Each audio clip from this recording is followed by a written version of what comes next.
wise. Here's what I'll tell you. Okay. And we're not done.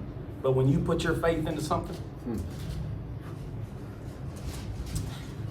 and you learn how to love, this is what happens. And I don't want to sound corny. I don't at all.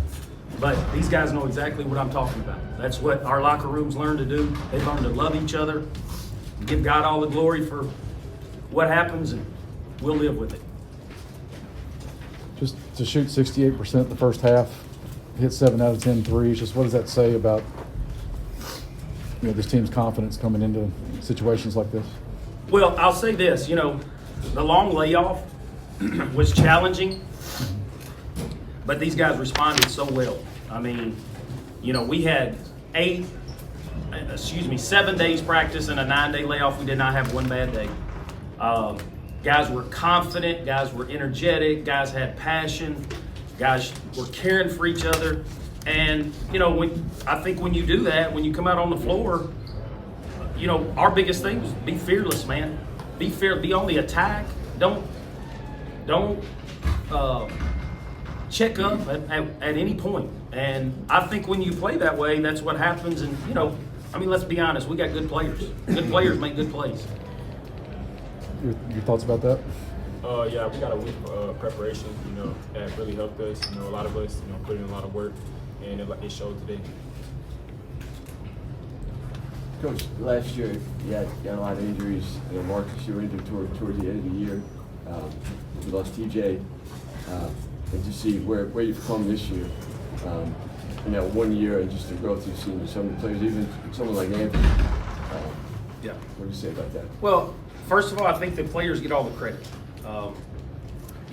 Like coaches can work them as hard as they want to work them, but if the kids don't want to buy into becoming better, then it's hard. So they get all the credit, first of all, and then second of all, my coaches. I've got unbelievable coaches who put in a ton of time, and it shows, we go down the line with every single player, but, you think of the progress that Chris Latson's made in the last 2 months. Marcus Perry posted a guy up tonight and shot right over top of him, but I'll say this, right? All that being said, we win the game because of the way we guarded. And it's hard to have kids today in high school that, fame's a big deal, and these guys bought into defending. And I think it's just a testament to who they are as players. And here's what I'll say, their big kid, Jack Backen, he had a great game, I thought. He was 5 of 8, okay? And we guarded him exactly the way we wanted to guard him. And we made every shot for him hard. We made every shot for all of them hard. And I think that's what you try to do. You try to defend and rebound at this time of year. And, you always got to score.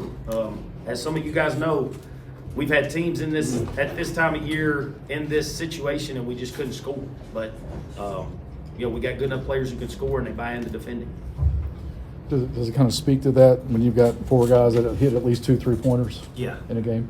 Yeah, and, every one of them, you look at it, we were 9 of 15 from 3. I thought we took great shots. I thought we were aggressive with our shots. And then when you start to make threes like that, you drive that ball to the rim a little bit easier. It's a little more spaced. And I think, just to talk about the defensive side, you held them for 1 of 8 from 3. That's where they hurt you. They hurt you from the 3-point line.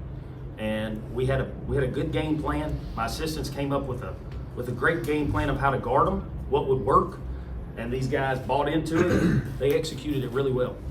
Joel, how much momentum did you get in the halftime from the 2 threes that Chris hit real late? On back-to-back possessions, I think.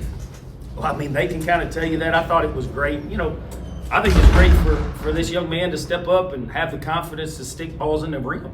And these guys have confidence in him doing that. And he would tell you 2 months ago, I might have been a little bit skeptical about him shooting that shot. Either one of them. Now, I'm mad if he doesn't shoot. So yeah, I think it gave us a great boost. But I think it was just our energy the whole game. Connor Richards-Hagen's minutes off the bench, Anthony Bush's minutes off the bench. And, you know, Jaden Lewis is going to think that he didn't play well, but he played great. He defended. He was a physical presence, and he did exactly what we needed him to do. And, you know, sometimes things might not go your way offensively, but as long as you're defending and giving effort, we're in business. Guys, how hungry is this team to take the next step? Very. What do you all say about that when you talk about it as a team? Taking a step every day. I'll just say just not being satisfied, you know, just playing with a chip on our shoulder. And, you know, for a school that's never been to the Final Four, these guys believe they can do it. Belief is huge. And that's what we've talked about. Believing that you can take that next step. Believing that you can get better every day. And we try not to look at, 2 weeks down the road, whatever. We try to look at the next day. You know, we're going to go in the locker room. The first thing I'm going to talk about is how can we get better in practice tomorrow. You know, I think that's got to be your mindset. And if it is your mindset, then, you know, it's going to be pretty successful for you. Speaking of that, Joel, 16 offensive rebounds. It's a fairly, I think, 40 points in the paint. Yeah. How would you counter that moving forward? I mean, was it just matchup? Or? Well, here's the thing, right? If you look, they scored how many points in the paint? 40? Yeah. Let's say they scored 40 points in the paint. They had 16 offensive rebounds. But what they didn't do is make 10 threes. You can't survive making 10 threes against them, right? So you're not going to take everything away. You're not going to shut somebody out. And Tyler's a great coach, and they're a great team with a huge will to win. So our thoughts were, our game plan was we were going to take their three away as best we could and make them score around the rim. And they send 5 guys to the offensive glass. And here's what I'll say is when we needed a big rebound, we got it. And, you know, if you're going to do a great job of guarding a three-point line like that, Auburn did it the other night against Alabama. If you're going to give something up, right? And any other time I'd come in here and I'd be mad as could be that we gave up 16 offensive rebounds, but we did what we tried to do. We executed. So you might give up something else, but if you take away what you were trying to take away, then I think you've been pretty successful. So it's kind of a game plan. Yes, the no more doubt. they score on the inside, the better. Yep, no doubt.